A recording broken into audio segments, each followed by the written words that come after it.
ବୁଝିପାରୁନି। କଣ କହୁ ମୁଁ ତ ଦେଖି ସେଇଟା ଦେଖୁନୁ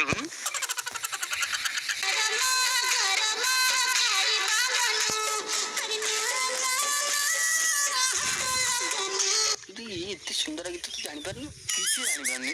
ଆରେ ନରମ ନରମ ନିଆଳି ଛେନା, ମାନେ କବି ଏଠି ସ୍ପଷ୍ଟ କରୁଛନ୍ତି ନିଆଳି ଛେନାଟି ନରମ, ବାକି ତମେ ଯୋଉଠୁ ଛେନା ଆଣ ଟାଣ ପଡିବ।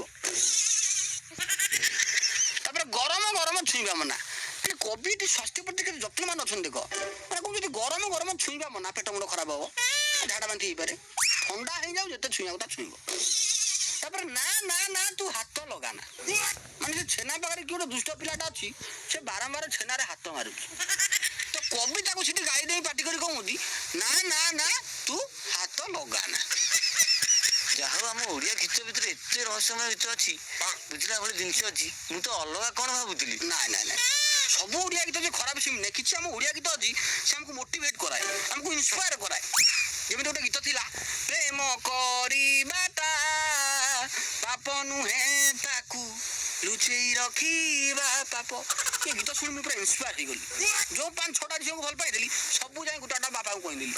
କାରଣ ତମ ବାପା ତ ବାହାର ପ୍ରସ୍ତାବ ନେଇ ଯାଇଥିଲେ। ଆରେ ନା, 15 ଦିନ ଘରେ ପୁରଉନାହାନ୍ତି।